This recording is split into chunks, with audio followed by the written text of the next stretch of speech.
Guten Tag, Dan. Welcome to Germany. Oh, Guten Tag. Yeah. Hello. Yeah, it's really nice to be here, the land of the soft pretzel and other things. Oh, I thought Philadelphia was the land of the soft pretzel. Now, didn't the Germans make pretzels? Isn't that a German thing? Yeah, I think isn't there a town called Pretzel? Pretzel, we should Germany. go there. We need to go there. That sounds awesome. That does sound awesome. Yeah, also land of fine beers, milk maidens, yodeling, or is that might be like actually, yeah, that's German or Germanic. Is it? They got a dense forest. Okay, now this is just an episode where I try to remember stuff I know about Germany. Yeah, well, that's okay. We're gonna skip over the 1928 to let's be safe 50. Yeah. Skip that whole section. It's unnecessary. Yeah. But yeah, we're camping today in the Westhavelland Nature Park in Brandenburg, Germany. Nice. I know a couple Brandons. I'm gonna tell them they got a burg up there. Hey, sweet burg you got there, Brandon. Yeah, good job, dude. But yeah, I made it. I brought you to Germany today because I want to tell you all about a new cryptid that I learned about, and it's called the Glühschwanz. Glühschwanz. This sounds very, very German. Also sounds wet. Gonna call that out right now. Oh, sounds wet. Maybe it's like foaming at the mouth or something. But that's the mental image I have. Glühschwanz. Interesting. So we've done 2 wet cryptids in a row, and I'm a little over wet cryptids. So this one's not wet. Okay. Yeah. So Glühschwanz is especially dry. he's a dry boy. Yeah. Okay. All right. Glühschwanz sounds like a swear word. I mean, most German words sound like a swear word. If I'm partaking in the particularly German pastime of luging and I crash off the course, I slam my gloved mitt into the snow and I say Glühschwanz. Glühschwanz. Oh, I've said it wrong. I might have accidentally said a swear word in German. All right. Well, I'm ready. All right, I'm ready. Cool. You want to eat this pretzel? Yeah. And I'm going to listen to you. Teach me. I'm a hungry baby bird.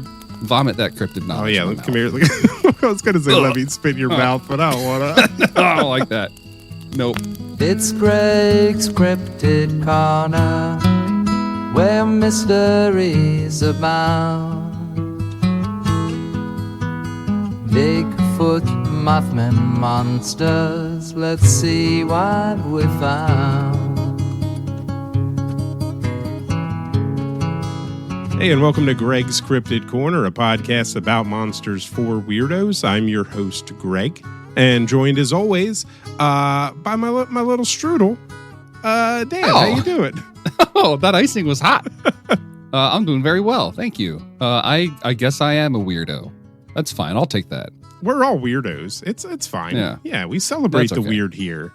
It's a pleasure to be here in Germany. Thank you for flying me out here. Thank you for the pretzels. Thank you for not spitting in my mouth. Tell me about this. It's Glühschwanz? Glühschwanz, yeah. GLU with the 2 dots over it. HSCHWANZ. Glühschwanz. That's too. Why is that so many letters? Yeah. Calm down. I hope. I'm going to have to say that word many times, but that might be the only other German word I have to say the rest of it because I really worked my notes around not having to say German places. I mean, you did pick Brandenburg. It's not very German sounding. Yeah, but it was in the Westhavelland Nature Park. Wow. Bravo. Yeah, I wrote that out phonetically. I'm not cool. I'm part German, and I still can't say any of this. So you're German? I thought you were Hungarian. I am like half German, half Hungarian. I'm basically what a mix. The losers of the wars. What a potent mix, my dude. You're very aggressive. Yeah, that's what people always have said about me. Oh, that's an aggressive guy. Yeah. Very intimidating, they say. If you knew Greg, you would know how funny that is. Yeah, listen, I'm a little sweetheart, you know. Do you want to hop in and learn about the Glühschwanz? Yeah. You can stop twirling your hair around your finger, though. Well, if you said sweetheart, you just have not stopped. It forces me to do it. Now I can't stop. Yes, let's talk the Glühschwanz. I'm ready.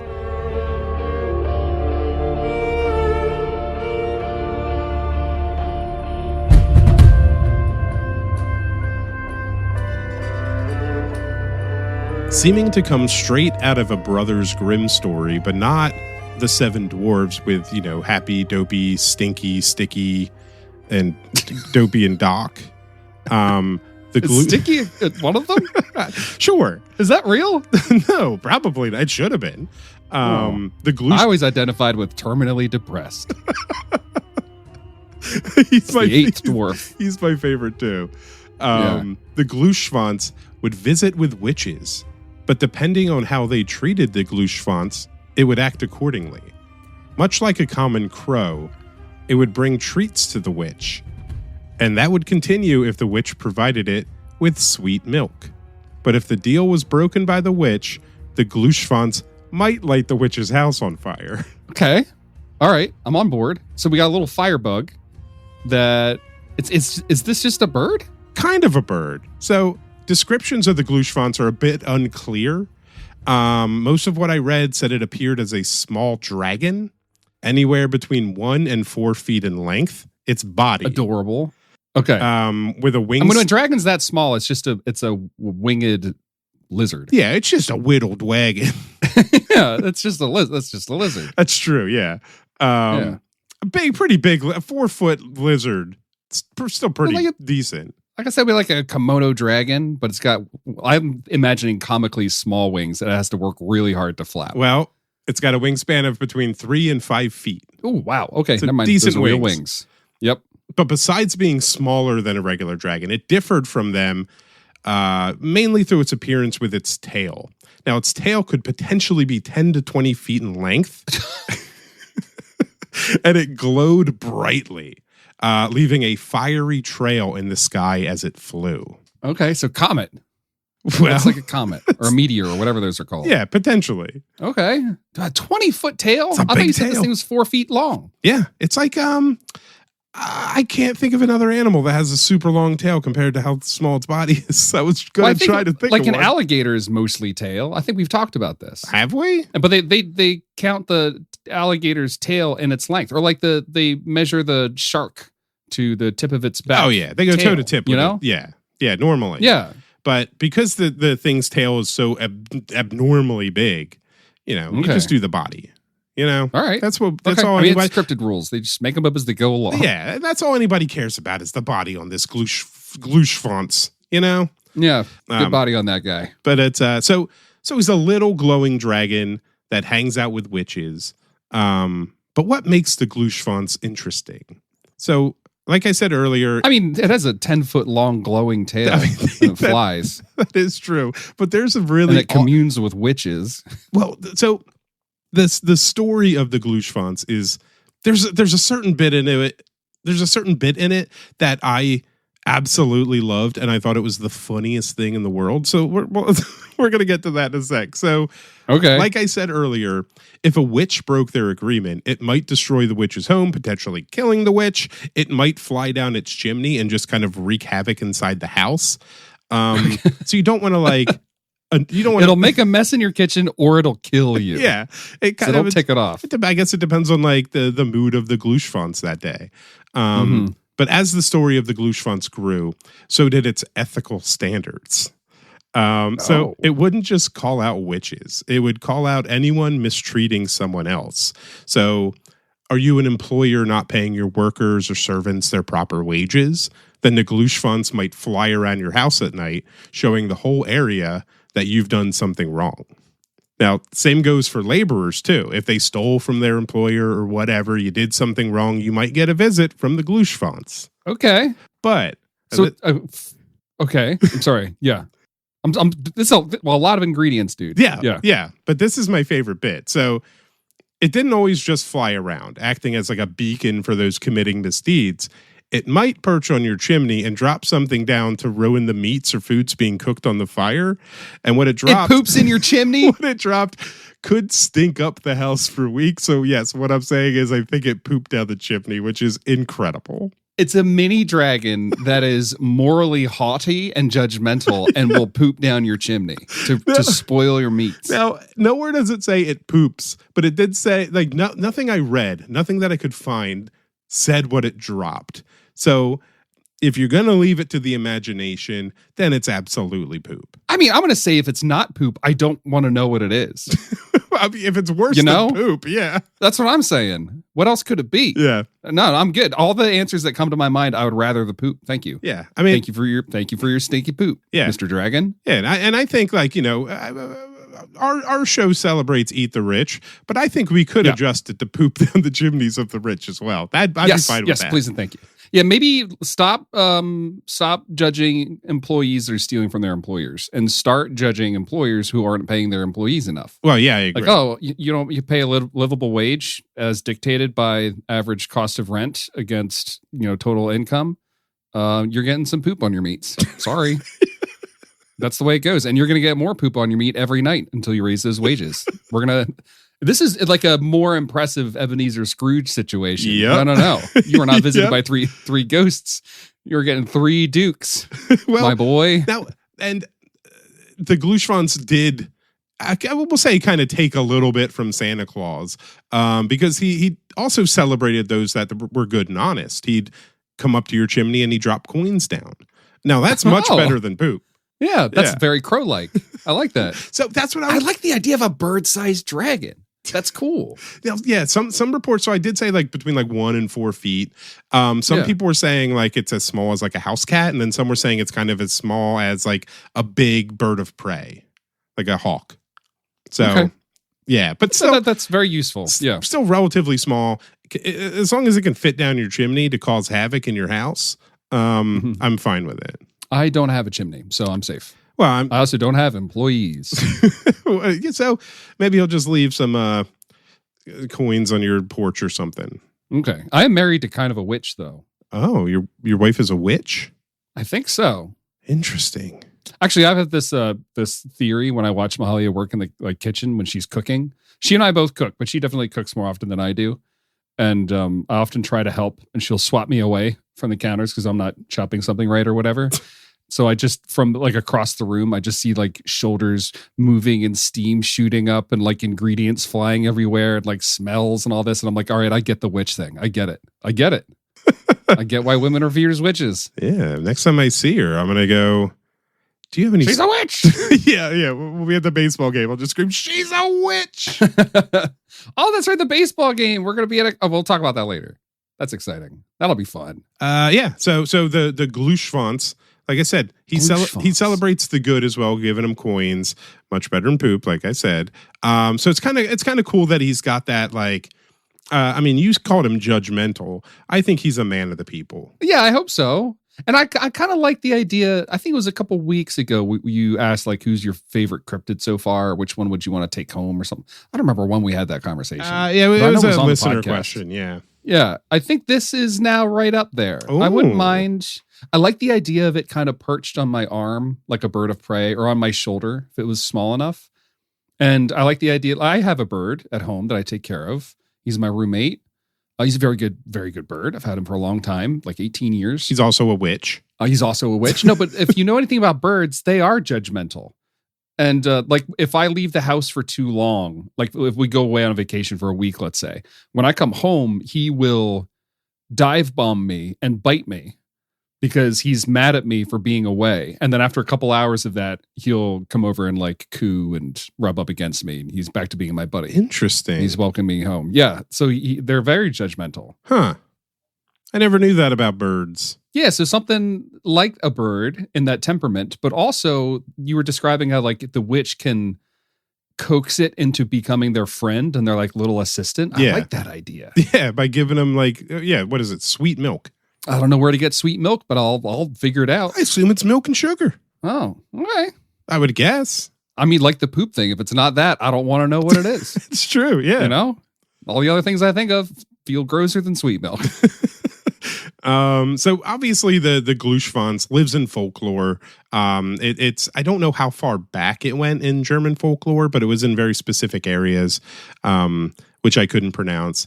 There hasn't been any recent sightings of or tales of the creature, but it does have some similarities to the Slavic fire dragons from like their own stories. So these people were seeing something. Could it have been a meteor or a comet or ball lightning or potentially a UFO? You never know. There you go. Weird stuff's in the sky. I don't know. But it could also just be a little dragon that'll dime you out to your neighbors for being a jerk, which I really appreciate. So that's the Glühschwanz. Glühschwanz. Does it lay eggs like a lizard? I don't know. It didn't. None of the Greg, stuff that I do read. lizards lay eggs? And this, you know what? It probably lays eggs. Okay. Yeah. Because it's a dragon, and dragon eggs are a thing. Like in D&D, you have to find the dragon egg and then hatch it. You know? Okay. So, maybe the Glühschwanz isn't pooping down the chimney. Maybe it's dropping stinky eggs that crack all over your meat. But if you were, let's say you were a naughty landowner and you were charging too much rent to your peasants or whatever they are, when the Glühschwanz goes to drop his stinky eggs on your meat, you can put up a little net, catch them, and then raise them, and then make yourself a little hench Glühschwanz. A little henchfonch. Yeah. You know? I completely agree. Why wouldn't you catch a stinky egg? I love the idea that it's a stinky egg. Do you know that? Yeah. I think it's a rancid egg. I'm not sure what country it's from, but there's that like delicacy. Do you know the food balut? Or I think that's how it's pronounced. I'm not positive. Well, it's a cooked fertilized duck egg. So when you start eating it, it's very gloopy, and then you get to the duck. Like there's duck in there. Oh, there's like a little there's fetus. Feathers and bones and everything. And I'll try one. I've watched people eat it online, and I want to vomit. You wouldn't try one? What does it taste like? Did they say what it tastes like? Well, it's like fermented and gross. Yeah. So sour, but I imagine at some level it tastes like egg and chicken. The duck would be like oily chicken. I don't know, but it looks horrible. And you see a baby duck inside. It's weird. But you know what? To each their own. I'm not judging another country's food. I eat SpaghettiOs and meatballs, so that's basically the same thing. Yeah, the difference between SpaghettiOs and a balut is that balut, you can see exactly what it is. In SpaghettiOs, we have no idea what's in those things. Well, no, I get I get the Super Mario Brothers branded SpaghettiOs, so I know what's in it. It's Toad. It's all just Toad. Yeah. All right. So that's the Glühschwanz. Just a little ethical tiny dragon that'll fly around, and if you're bad, he might poop down your chimney. Yeah. He might burn your house down. He might mess up your kitchen. So that's good. Can I go? I just want to categorize this. Sure. Because we have our rolling categories. Ish. Yeah. This feels like moral monster. I agree. This is clean up your room, or the Glühschwanz, will burn you alive. I just love the fact that it'll fly around your house basically saying this guy's a jerk and he might poop down your chimney. That's the funniest thing I've ever heard a cryptid do. And I like that it's a sidekick to witches. So it'd be like mom and dad are telling little Heinrich, oh, Heinrich, the witches Glühschwanz will come and get you. And then one day Heinrich, takes his first ethics course or philosophy course, and he realizes, wait, why would the Glühschwanz terrorize me when the witch is bad? And then they're like, oh, well, yeah. Sometimes the Glühschwanz terrorizes the witch too. Yeah, sometimes that does happen. Yeah, the witch gave the Glühschwanz some sour milk instead of sweet milk, and it burned her house down. Yeah. Now go get your mother some sweet milk. Yeah. And then Heinrich is traumatized. Yeah.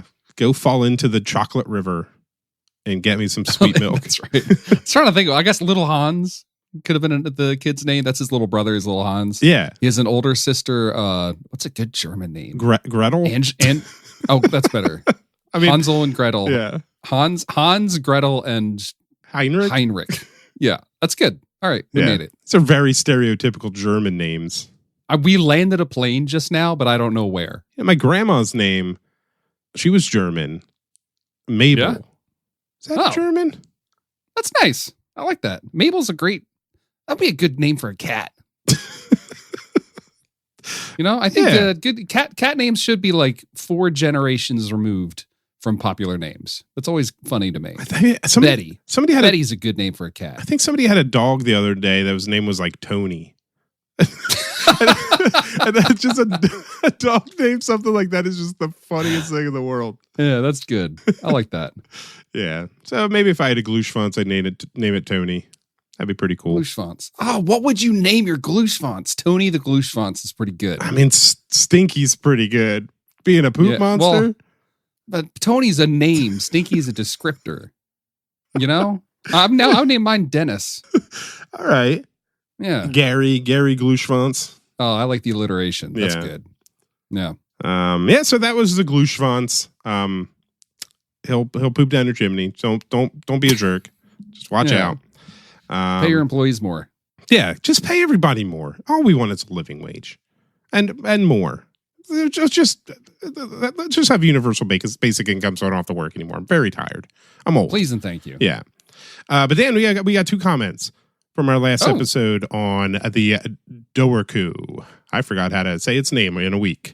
Hold on, wait. Can I remember what the Doerku is? Yeah, you saw the picture and you were freaked out about it. Oh, that's right. Yeah. It's the like this otter seal otter thing. guy. Yeah, with the horse head. Yeah, it's creepy. Yeah. All right. So Pam says, Commodore, geez, Dan, that tongue stuff was just too weird. Dan. That's the second time I've been called out for my tongue stuff. Then Dan proceeds to just make it so much weirder. Then Pam goes on to say, also my choice of cryptid pet. While I'm tempted to go with my sweet boy Squonk, I think the constant crying would get old pretty quickly. For some reason, the first thing that comes to mind next is the telepathic football. Just a weird little football pooch that sets clear boundaries telepathically. Hell yes. I don't know if I want to sleep in the room with something that communicates telepathically. That might literally drive me insane. That's true. Yeah. And Andrew has a comment. He says, who knew Ireland had cryptids? Up until you mentioned the photo, I was ready to picture this as an ancestor of Squonk, where Squonks came over and got their name changed at Ellis Island. But really, that photo, that's like a giant otter bear. There's got to have been a lot of them out there. And you know what? There's at least 2. Yeah, I want to know about like the topography of the area, because that is such a big creature that unless there's like dense woods with lots of like bushes and stuff, I feel like you could spot that thing skittering across a plain so easily. I mean, plane like the floor of the earth. Yeah, not an airplane. Like, yeah, but I would hate to be on an airplane with one. Yeah, I know. That'd be pretty horrible. So thank you for the comments. I also probably wouldn't want the telepathic football in my bedroom because I just feel like he would go like, what are you doing? What are you doing? What are you doing? Don't be afraid. Just run. Come on, run. You're fat. And I'm like, stop it. I'm tired of being judged by this tiny football man. Yeah, that's tough. Or do you think if a telepathic football sleeps, it snores telepathically? Oh, you would hope. Oh, God. Would that just go right into your brain?